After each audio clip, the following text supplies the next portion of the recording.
솔직히 한 주간이 어떻게 지나갔는지 참 정신없이 보낸 한 주간이었습니다.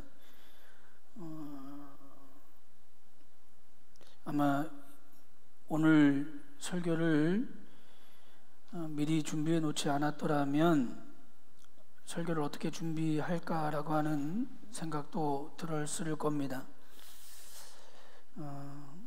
제가 매번 그러는 건 아니지만 이 팔복에 대한 설교를 준비하면서 굉장히 미리 설교 준비를 해놨어요, 사실. 그리고 다듬어가는 상황이었고요. 그래서 아마 미리 준비해 놓지 않았더라면 이렇게 올라와서 설교하기가 굉장히 힘들지 않았을까 생각해 봅니다.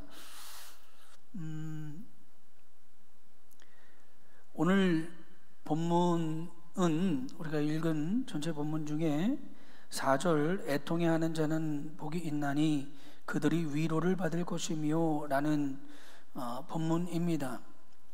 팔복에 대한 세 번째 이야기이기도 하고요. 저는 오늘 본문의 설교의 시작을 윤동주 시인의 팔복이라는 시로 좀 시작해 보려고 했어요. 여러분 한번 들어보실래요? 윤동주 팔복. 슬퍼하는 자는 복이 있나니 슬퍼하는 자는 복이 있나니 슬퍼하는 자는 복이 있나니 슬퍼하는 자는 복이 있나니 슬퍼하는 자는 복이 있나니 슬퍼하는 자는 복이 있나니 슬퍼하는 자는 복이 있나니 저희가 영원히 슬플 것이요. 시인 윤동주는 중학교 시절부터 끊임없이 시를 쓰던 사람이었습니다. 거의 하루에 한두 편은 꼭 시를 쓰고 잠이 들었다라고 이야기합니다. 그런 그가 1939년 9월 이후부터는 그 좋아하던 시를 멈춰요. 쓰지를 못합니다. 말도 빼앗기고 글도 빼앗기고 이제는 이름마저 빼앗으려는 그 일제의 그 창시 계명의 선포에 그는 시를 쓸 수가 없었다라고 이야기합니다. 그 일본의 포갑에 신음하던 그가 1940년 1년 한 2개월여의 긴 잠에서 깨어나 첫 번째로 쓴 시가 오늘 읽어드린 이 팔복이라는 시랍니다. 이 팔복은 물론 절실한 기독교 신자였던 윤동주 시인은 마태복음 팔복에 기대어서 이 시를 썼다라고 이야기합니다. 시가 참 재밌죠. 계속 8번을 슬퍼하는 자는 복이 있나니, 그리고 마지막에는 저희가 슬퍼하는 자는 복이 있나니 저희가 영원히 슬플 것이다 라고 이야기합니다. 저는 개인적으로 저 스스로를 생각할 때에 다른 사람의 마음에 참 공감을 잘하는 사람이다 라고 생각을 했어요. 다른 분의 이야기를 듣고 같이 이야기를 나누다 보면 마치 내가 그렇게 되는 것 같고 또 그분의 아픔도 기쁨도 굉장히 공감을 잘하는 사람 중에 하나라고 생각을 했어요, 개인적으로. 또 진심이었고. 그런데 이번 한 주간 동안 원치 않았던 일들을 겪어가면서 내가 아직도 부족한 사람이구나. 내가 100% 그들의 마음과 그들의 형편과 우리 성도님들의 아픔과 처지를 이해한다라고 하는 것, 공감한다라고 하는 것은 좀 어불성설이구나 라고 하는 것을 정말 솔직히 깨달았습니다. 이번에 애통하는 자는 복이 있나니 저희가 위로를 받을 것이며 그들이 위로를 받을 것이며 라고 하는 이 설교의 본문을 한 3주 전에 이미 설교를 완성해 놓고 이번 주간에 정신없는 가운데 이 설교를 다시금 되새겨 보면서 아직도 멀었구나 라고 하는 깨달음을 가졌습니다. 그럼에도 불구하고 하나님이 주시는 이 말씀을 저와 여러분이 한 가지씩 깨달아 가시길 저와 여러분에게 간절히 축복합니다. 산상수훈의 첫 번째 복인, 지난주에 했던 우리가 심령이 가난한 자의 복은 세상과의 분리와 하나님과의 연합의 복에 대한 이야기를 했던 거예요.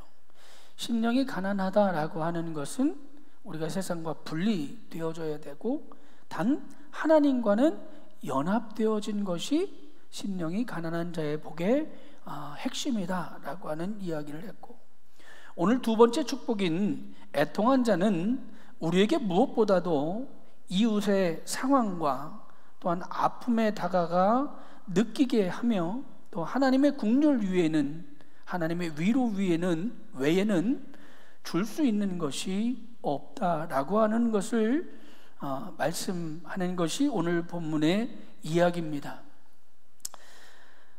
오늘 본문은 마태복음 5장 4절에 있는 본문이고, 누가복음으로 보면, 동행구절인 누가복음으로 보면 누가복음 6장 21절의 이야기고, 지난 시간에 제가 시편 1편에 있는 말씀을 같이 연결해서 보았다면 시편 1편에는 오늘 본문에 대한 이야기는 솔직히 나타나진 않아요.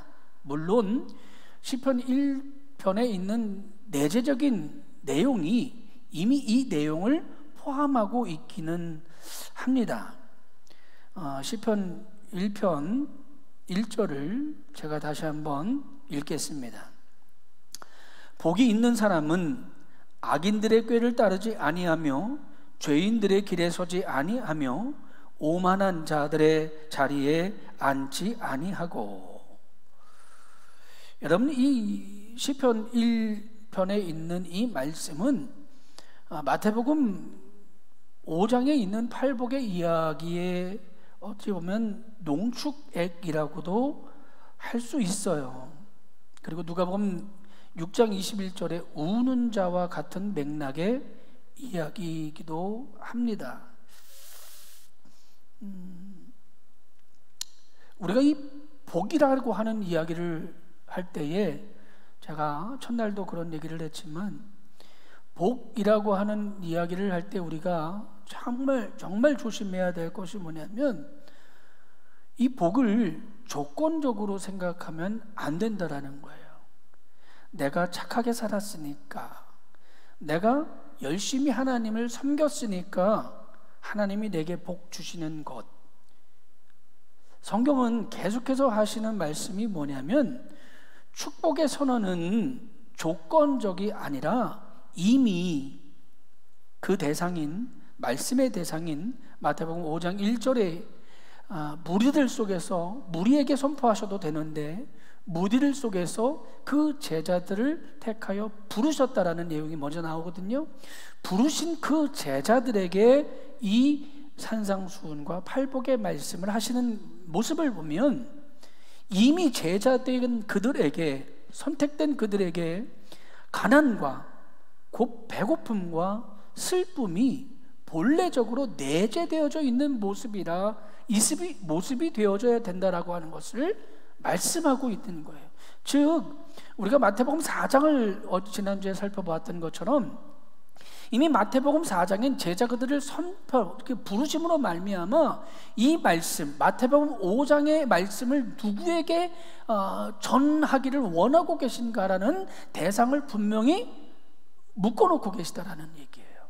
즉 그 첫 번째 대상은 제자들이고 오늘로 보면 저와 여러분이다라는 얘기예요. 그럼 저와 여러분에게는 이 아픔, 이 괴로움, 이 배고픔, 이와 같은 것들이 이미 내재되어져 있어야 한다는 사실을 깨달으시길 바랍니다. 그런 자에게는 복이 있다라고 하는 거예요. 그러니까 내가 남의 배고픔을 잘 이해했기 때문에, 남의 아픔을 잘 공감했기 때문에, 그들을 잘 위로해 주었기 때문에, 그들에게 먹을 것과 입을 것과 마실 것을 대어 주었기 때문에 하나님이 나를 축복해 주시는 것이 아니라 이미 우리 안에는 제자로서의 삶을, 제자로서의 마인드가 그 안에 그런 것들이 포함되어져 있다라는 거예요. 그런 너희를 내가 축복해 라고 말씀하시는 거예요. 하나님의 축복은 우리의 행위와 관계없어요. 여러분이 애통이라고 하는 것은 성경에 뭐라고 표현되어 있습니까? 창세기 37장에는 이 애통이라고 하는 표현을 잘 표현하고 있는데, 37장에 야곱의 아들들이 그 아버지의 사랑을 독차지한 요셉을 죽이려고 하는 장면이 나오지요. 자기 동생을 죽이려고 광야로 끌어내서 죽이려고 하다 보니까 차마 죽일 수가 없는 거예요. 그래도 형제니까. 그래서 그를 구덩이에 빠져뜨리고 그의 옷가지를 깨서 찢고 피를 묻혀서 짐승의 피를 묻히고 그는 상인들에게 은 20에 팔아요. 그 아버지가 그 아들 요셉이 죽었다라고 하는 이 형제들의 이야기를 듣고 창세기 37장 34절과 35절에 이렇게 표현합니다. 자기 옷을 찢고 굵은 배로 허리를 묶고 오래도록 그의 아들을 위하여 애통하니 그의 모든 자녀가 위로하되 그가 그 위로를 받지 아니하므로 이르되 내가 슬퍼하며 스올로 내려가 아들에게로 가리라 하고 그의 아버지가 그를 위하여 울었더라. 여러분, 이게 애통 아닙니까? 아들의 죽음을 대하는 부모의 마음. 말씀 초반에도 말씀드렸지만 제가 우리 사랑하는 성도들에게 고민과 아픔과 어려움들을 이야기 들을 때 전 정말 열심이 아니라 그냥 저 스스로가 같이 아프다라고 믿었던 사람 중에 하나예요. 근데 이번 한 주간 동안 부족하구나. 내가 정말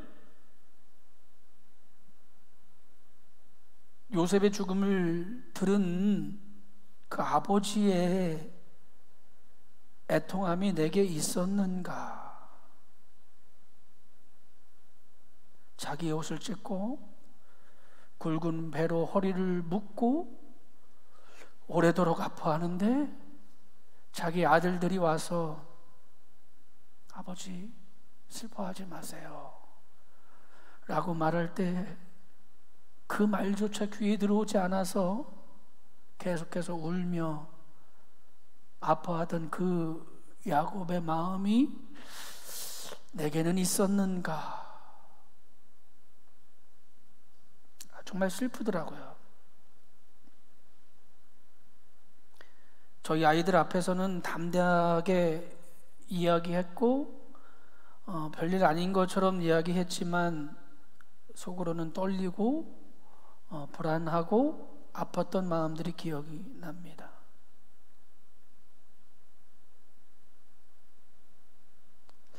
다윗은 여러분 사무엘상 24장 15절에 보면 자기가 사울을 죽일 수 있음에도 불구하고 사울을 죽이지 아니하는 장면이 나와요. 그가 뭐라고 고백하냐면, 여호와께서 재판장이 되어 나와 왕 사이에 심판하사 나의 사정을 살펴 억울함을 풀어주시고 나를 왕의 손에서 건지시기를 원합니다.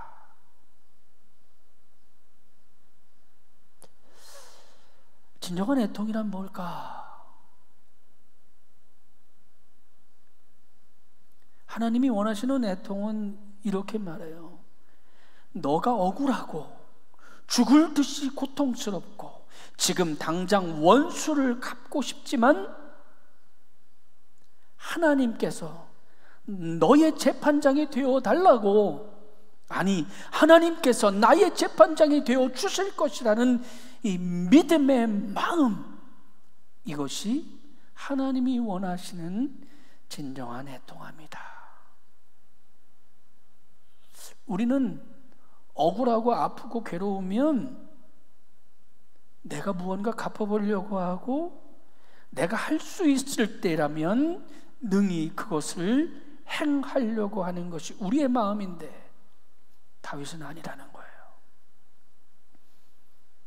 그 아프고 그 괴롭고 그 원하는 애통을 네가 풀려고 하지 말고 하나님이 너를 대신하여 너의 재판관이 되어 주실 것이다 라고 말하라는 겁니다. 사무엘하 11장과 12장은 우리에게 또 이런 사실을 말씀하고 있습니다. 모든 고난과 환난으로 찾아오는 죽음의 고통, 또 이 모든 것들이 다 지나간 후 다윗에게는 이 평안이 찾아오는 것 같아요.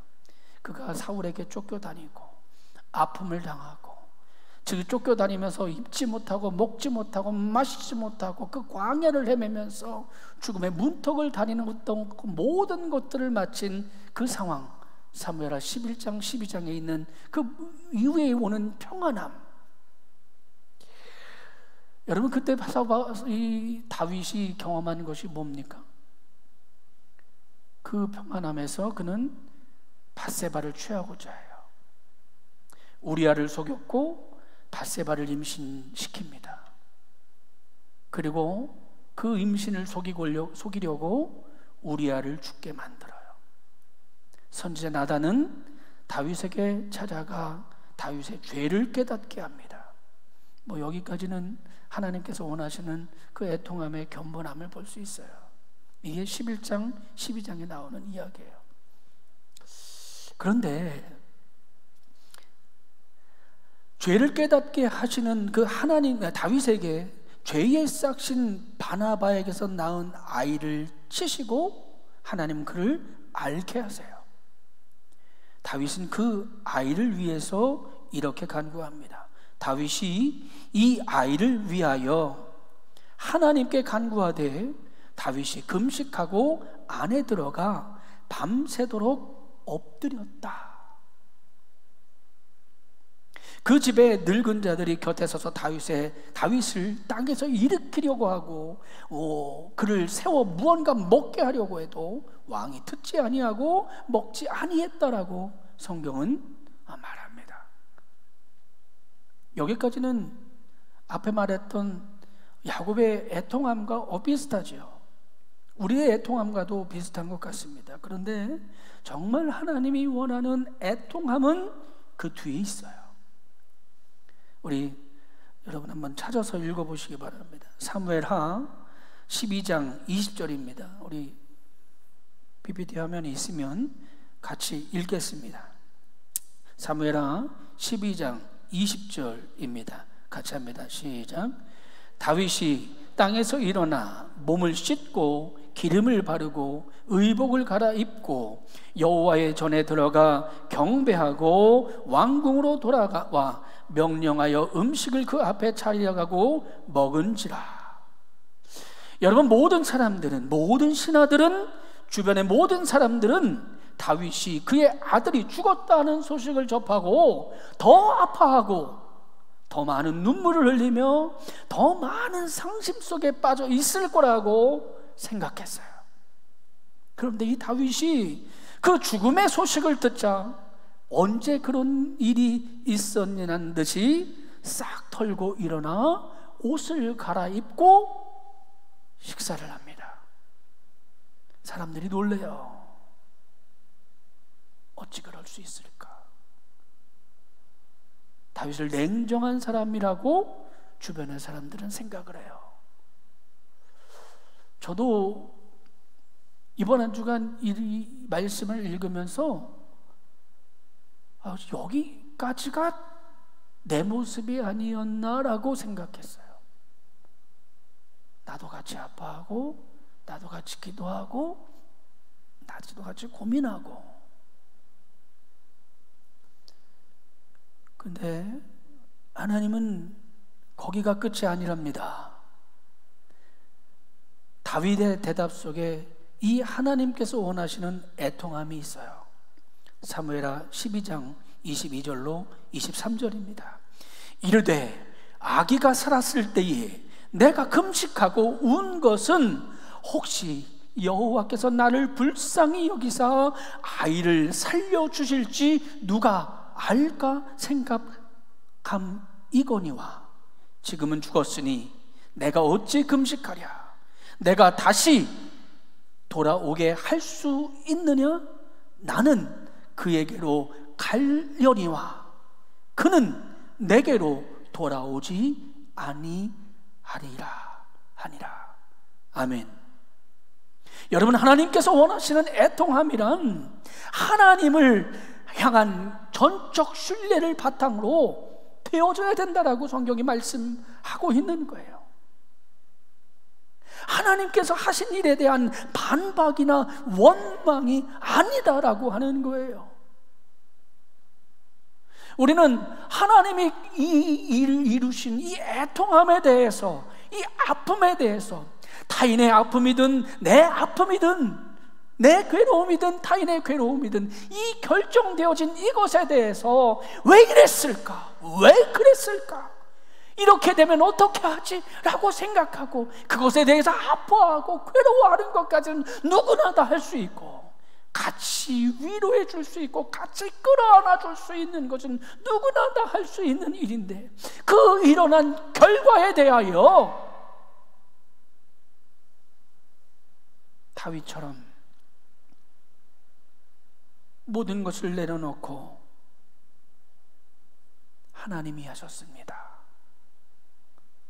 내가 다시 오게 할 수 있느냐? 나는 할 수 없다.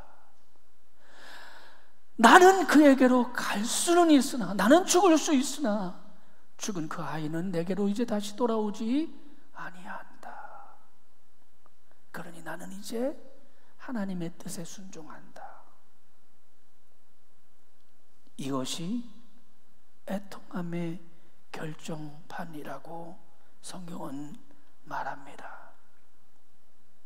욥은 시대의 의인이었고 욥은 충분히 애통한 사람이었어요. 그러나 우리가 욥기를 쭉 다시 한번 읽어보면 그 욥은, 그 욥기에 나와져 있는 대부분의 이야기는 마치 죽은 자식의 불알을 만진다라는 속담을 보는 것처럼 그 이야기를 계속해서 반복하는 욥과 그의 세 친구의 이야기를 볼 수 있습니다.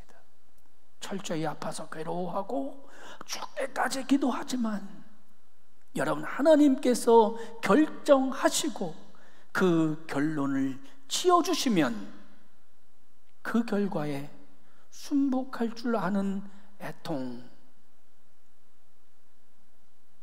이것이 하나님께서 저와 여러분에게 원하시는 애통함인 줄 믿으시길 바랍니다. 이런 애통을 이루시는 자들에게는 하나님의 위로를 주신답니다. 그러나 다시 한번 말씀드리지만 여러분, 축복은 절대 대가성은 아닙니다. 위로를 받을 것이며, 그렇다면 우리가 누구에게 위로를 받아야 합니까? 축복이 우연히 낳은 열매도 아니고 축복이 기다리면 우리에게 오는 순간적인 결과도 아니고, 축복은 어떤 과학이 낳은 결과물은 더더욱도 아닙니다. 하나님께서 계획하시고 하나님께서 주시는 것, 이것이 바로 축복이에요. 시편 71편 3절은 이렇게 말씀합니다. 나를 창대케 하시고 돌이키사 나를 위로하신다. 이사야서 66장엔 또 이렇게 이야기합니다. 어머니가 자식을 위로함같이 내가 너희를 위로할 것인즉 너희가 예루살렘에서 위로를 받을 것이다. 어머니가 자식에게 주는 위로와 같이 주시는 것이 위로다라고 말씀합니다. 토요일날 저희 집사람 이야기를 같이 기도 요청을 하고 수많은 전화들이 왔고 많은 방문들을 받았습니다. 큰 위로를 받고 큰 힘을 얻었던 것을 기억합니다. 그러면서 앞에 이 고백했던 그 고백들을 느꼈고요. 오늘 본문의 말씀의 결론은, 마지막은 시편 23편을 가지고 좀 해보려고 합니다. 하나님의 위로가 어떤 모습일까? 시편 23편은 이렇게 말씀합니다. 우리 한 절씩 교독하겠습니다. 제가 1절 말씀 봉독합니다. 여호와는 나의 목자시니 내게 부족함이 없으리로다. 그가 나를 푸른 풀밭에 누이시며 쉴만한 물가로 인도하시는도다. 내 영혼을 소생시키시고 자기 이름을 위하여 의의 길로 인도하시는도다. 내가 사망의 음침한 골짜기로 다닐지라도 해를 두려워하지 않을 것은 주께서 나와 함께 하심이라. 주의 지팡이와 막대기가 나를 안위하시나이다. 주께서 내 원수의 목전에서 내게 상을 차려주시고 기름을 내 머리에 부으셨으니 내 잔이 넘치나이다. 내 평생의 선하심과 인자하심이 반드시 나를 따르리니 내가 여호와 집에 영원히 살리로다. 시편 1편 1절로 3절까지의 이 전반부의 위로는 나의 목자 되신 여호와의 인도하심으로 오는 위로예요. 여호와는 나의 목자시니 내게 부족함이 없으리로다. 그가 나를 풀밭에 누이시며 쉴만한 물가로 인도하시는도다. 내 영혼을 소생시키시고 자기의 이름을 위하여 의의 길로 인도하시는도다. 하나님이 주시는 위로는 하나님이 나의 목자가 되어주시고 나를 인도하시는 인도자가 되어주신다라고 하는 것에서부터 시작되어집니다. 여러분, 초장에서 불을 뜯는 양에게 무슨 근심이 있겠습니까?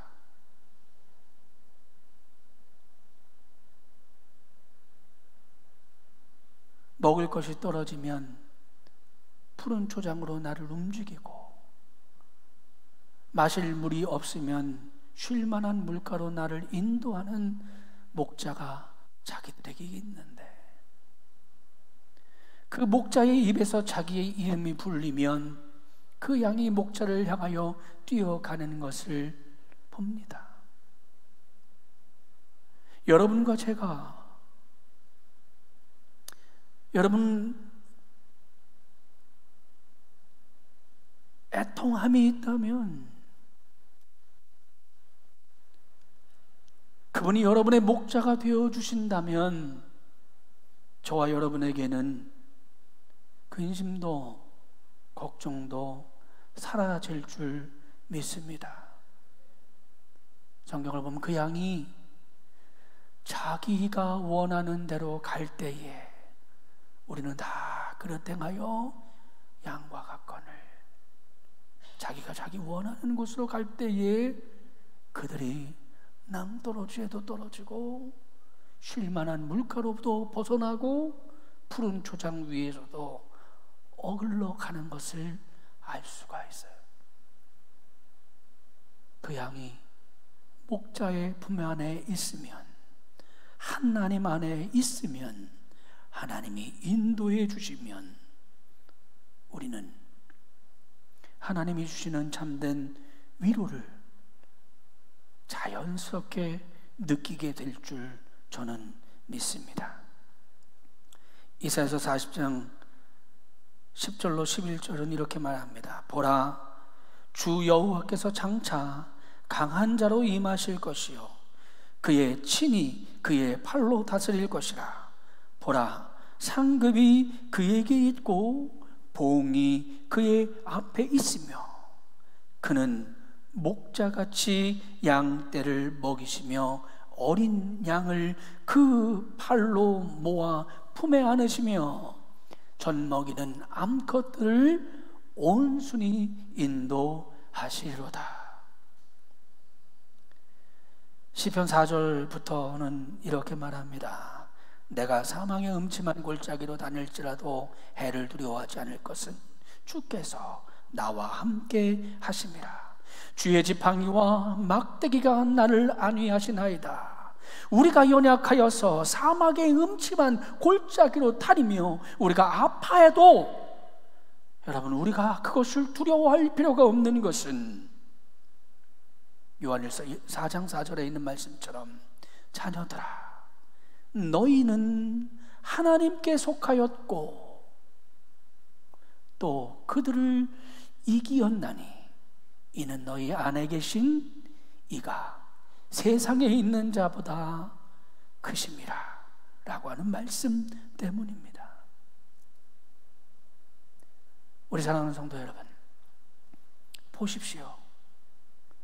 우리의 원수가, 우리의 아파하는 원인들이 우리의 목전에서 저와 여러분을 애통케 할지라도 그분의 선하심과 그분의 인자하심이 우리의 위로의 잔을 넘치게 하는 줄 믿으시길 바랍니다. 그러니